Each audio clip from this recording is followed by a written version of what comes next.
Hello. అదే ఇప్పుడు office shifting ఉంది చూడు, అది మీ ఐడియా లేకపోతే మా వైఫ్ చెప్పింది? ఎందుకంటే మా వైఫ్ ఇప్పుడు ఫోన్ చేసి నేను ఆఫీస్ షిఫ్ట్ అవుతున్నాను, నువ్వు ఆఫీస్ కాల్ చేయమంటే చేయట్లే కదా, ఇప్పుడు నన్ను ఇంట్లోకి వెళ్ళి వెళ్ళిపోమంటున్నాను అని చెప్పి మా వాళ్ళు ఫుల్ పనిచేసి స్టార్ట్ చేసిన తర్వాత ఇప్పుడు మరి ఇప్పుడు ఆఫీస్ షిఫ్ట్ అయిపోతే నేను ఇప్పుడు వాళ్ళ అమ్మ వాళ్ళ అయ్యా వచ్చిందంటే మొత్తం పెద్ద గేమ్ నడుస్తుంది అక్కడ, షో ఏదో. అయితే నాకు పర్సన్ మీ అమ్మ రవి ఆఫీస్ షిఫ్ట్ చేయడు కదా, ఇది మా వాళ్ళు ప్లాన్ చేసి పెట్టించిందా అయిందా అనుకుని, అయితే మా వాళ్ళు ఇప్పుడు ఫోన్ చేసి ఆఫీస్ షిఫ్ట్ అవుతామంటున్నారు సామాన్లన్నీ తీసుకొని. నేనన్నా నువ్వు ఆఫీస్ నుంచి షిఫ్ట్ అవుతావు, మా ఇంటికి వెళ్ళిపోను కావాలంటే. ఇప్పుడు మీ అమ్మ నాన్న నీకు ఇవ్వాలనిపిస్తుంది, నా కోసం ఎందుకు తీసుకుంటావు? నేను ₹1 కూడా తినను మీది. నేను ఫస్ట్ ఖాళీగా ఉన్న ల్యాండే నేను కొనుక్కొని నీకు ఇల్లు కట్టిస్తాను 30 లక్షలు పెట్టి. నువ్వు జస్ట్ బాగాలేదని గుళ్ళు ఉంటేనే నేను కరిగిపోయి వచ్చి తెచ్చుకున్నాను. నేను నీతో పాటు మీ అమ్మ వచ్చింది, మీ అమ్మ తీసుకెళ్ళింది ఇంటికి. మీ అమ్మ ఇవ్వాలనిపిస్తే తీసుకో, లేకపోతే లేదు. కానీ అంటే మా అమ్మ గురించి ఎందుకు మాట్లాడతాను, మళ్ళీ ఫుల్ అయింది. అంటే వాళ్ళందరూ మొత్తం ముందే ఉన్నట్టున్నారు, వాళ్ళ అమ్మ వాళ్ళ నాన్న కూడా. అయితే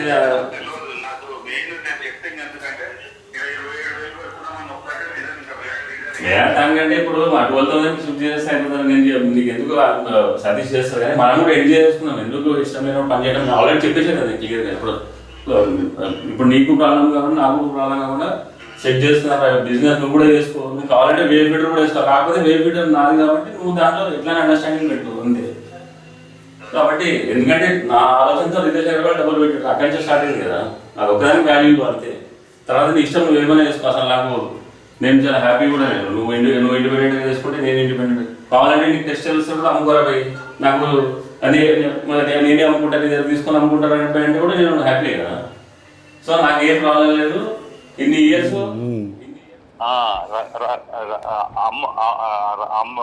రవికాంత్ అంటే అమర్కి అసలు ఇంత కూడా భయం లేదు. అసలు ఇప్పుడు అమర్ కొద్దిగా భయపడుతున్నాడు. ఇప్పుడు అది ఎదురు రాకపోవడం అనేది పక్కన పెట్టి ఏ విషయమైనా కానీ ముందుకు రాకపోవడం అనేది భయపడమే అంటారు. సో అమర్ భయ్ వచ్చిందనుకో, నేను ఎంతో ముందు నుంచి నిలబడతా. నేను అదే చాలా హ్యాపీ ఫీల్ అయ్యాడు అమరు. ముందు నేను ఇప్పుడు కాదు భయ్, నేను ఎప్పుడు అన్నా నేను ఒక మెసేజ్ పెట్టినా, ఇప్పటికి నా దగ్గర ఆ మెసేజ్ అట్లనే ఉంది. నువ్వు ఏంది భయ్ ఏంది భయ్ పిచ్చోన్లాగా బిహేవ్ చేస్తున్నావు నువ్వు అని అన్నా. Not right by, come and friend ముందుకొచ్చి మాట్లాడు, భయపడుతున్నావు ఎందుకు, మరి గాన్ మ్యాడ్ అని అన్న. అది మొన్న గుర్తు చేసింది నన్ను. అంటే నేను అన్న ఉద్దేశం ఆయన క్యాచ్ చేయలే. నేను ఏమన్నా అంటే నువ్వు అనవసరంగా ఏదో ఎలబరేట్ చేసుకుంటున్నావు, నీ ఆలోచన ఎక్కడెక్కడికో పోతున్నది. నథింగ్, అది ఏం కాదు. ముందుకు వచ్చినావా ఏం మాట్లాడుతూ చూసాం. నువ్వు చెయ్యేస్తాడా? ఎందుకు వేస్తాడు? ఎందుకంటే మాటలు అంటాడు భయ్, మాటలు అనేది కామన్. అస్సలు భయ్ ఒకప్పుడు అమర్ అంటే రవికాంత్ అసలు ఒక్క మాట మాట్లాడేటోడు కాదు.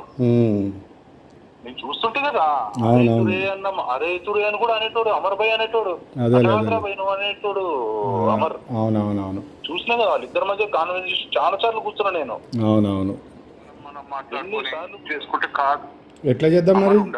ఎట్లా అమర్ 100% ఉంటే ఎక్కడ పెడదాం మరి? మీటింగ్ ఎక్కడ పెడదాం చెప్పు. మీటింగ్ ఏం లేదు, చక్కగా అమర్ వస్తే చక్కగా ఫిక్స్డ్ రవికాంత్ ఎక్కడ కూర్చుంది అంతే. అట్లుండాలి అంతేగాని సరే. రాసిస్తే కాదు. ఎక్కడ పిలుద్దాం మరి రవికాంత్ని? రవికాంత్ అమర్ వస్తే అప్పుడు చూద్దాం భయ్. అమర్ రావాలి కదా, రాకముందే రవి నువ్వు రెడీగా ఉండు, అమర్ వస్తున్నాడు అంటే కాదు. ఫస్ట్ అమర్ వచ్చిందనుకో, అప్పుడు ఎట్లా చేయాలనో అట్లా చేయొచ్చు. ఇప్పుడు వస్తే ఎట్లుంటుంది సిచ్యువేషన్ చెప్పు నువ్వు. ఏముంటుంది భయ్, ఏమైతుంది అడుగుతున్నా, నేను నిన్ను అడుగుతున్నా, జనరల్గా అడుగుతున్నా. ఏమి కాదు ఎదురుబడి పడ్డా అంటే ఏది అంత ఇది కాదు, అర్థమైందా? ఇప్పుడు మొన్న అనురాధ అంత బాధలో ఉంది, పిల్లల గురించి అన్నా పోయింది ఆమె. అర్థం, పిల్లల గురించే టెస్ట్ పోయింది ఆమె. ఎవరికి ఏం ఇన్ఫర్మేషన్ ఇవ్వకుండా చక్కగా ఖమ్మం వెళ్ళిపోయింది, తీసుకొని పోయింది కదా. అవును, పిల్లల గురించే కదా మరి అయిపోయింది. ఆమె సైలెంట్ గానే ఉన్నది. ఈ సిచ్యువేషన్ లో అమర్ వచ్చినాకో, అమర్కుంటే భయం, అమర్కుంటే రవికాంత్కుంటే భయం, రవికాంత్కుంటది. నేను రవికాంత్తో మాట్లాడిన ఇట్లా అనిల్ భాయ్ కూడా వస్తున్నాడు అంటే, అనిల్ భాయ్కి సంబంధం ఏంది, అనిల్ భాయ్ మా దగ్గర పని చేయలేదు అన్నట్టు మాట్లాడాడు. మరి రవికాంత్.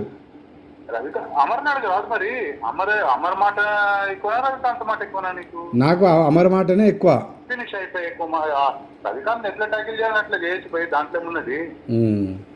సామరస్యంగా మిమ్మల్ని సెటిల్ చేద్దామని నేను ఆలోచన చేస్తున్నాను, అంతేగాని నాకు ఫేవర్ గివర్ ఏం లేదు. వన్ సైడ్ తీసుకుంటే నేను దానికి ఏం చెప్తాను? లేదు వన్ సైడ్ అన్నిటికీ లైట్ తీసుకో అంటే అట్లా కదబ్బా, మరి ఏదో ఒక దగ్గర చెక్ పాయింట్ రావాలి కదా, మీరు ఎంతకాలం అని కొట్టుకుంటారు ఇట్లా. ఇప్పుడు ఏం చేయమంటావు చెప్పు, వాడిని నీకు ఎప్పలైజ్ చెప్పాలా? అంతే కదా. ఓకే, ఎట్లా ఫోన్లో చెప్పాలా పర్సనల్గా చెప్పాలా?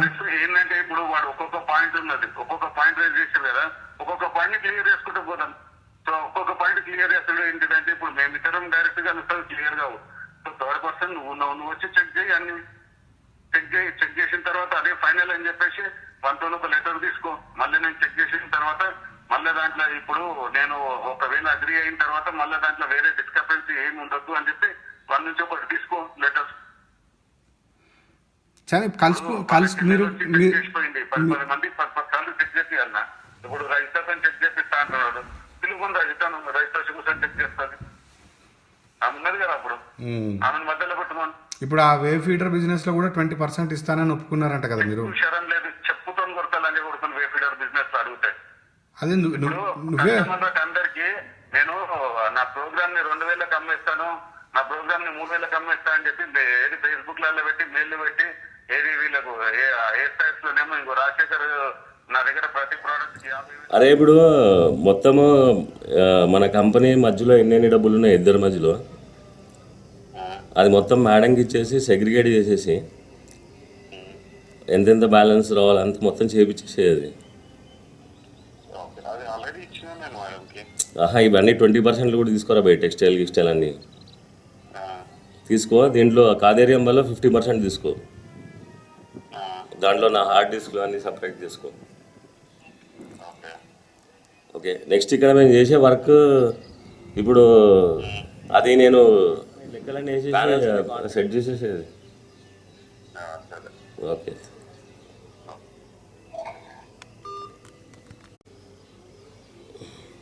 ఎట్లుందా, బాగుందా, బిట్టు వచ్చిందా, టేక్.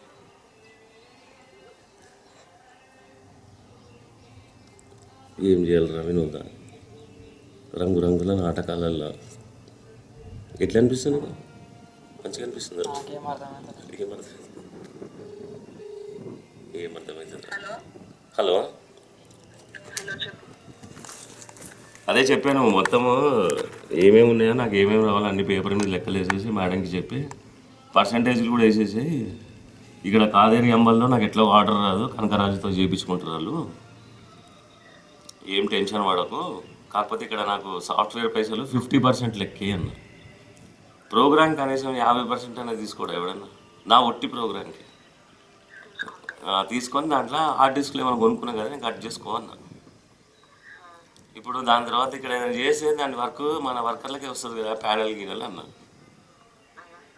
అంటే ఇండైరెక్ట్గా మళ్ళీ కాంటాక్ట్లో ఉన్నారని తెలియకుండా చెప్పనట్టు చెప్పాను. எங்களோட கம்பெனி இருக்குதுன்னு சொன்னோம் இல்லையாப்பா, அது வந்து இவரு ஏஆர் இன்ஜினியர்ஸ்னு பேரு. ஏ வந்து இவரு அமர், ஆர் வந்து ரவிகாந்த்ன்றவர். ரவின்றவர் வந்து இவரோட ஃப்ரெண்டு. அந்த ஃப்ரெண்டை வந்து இவர் ஃபர்ஸ்ட் ஒரு கம்பெனியில் வேலைக்கு போனார் 3000 ரூபாய் சம்பளத்துக்கு.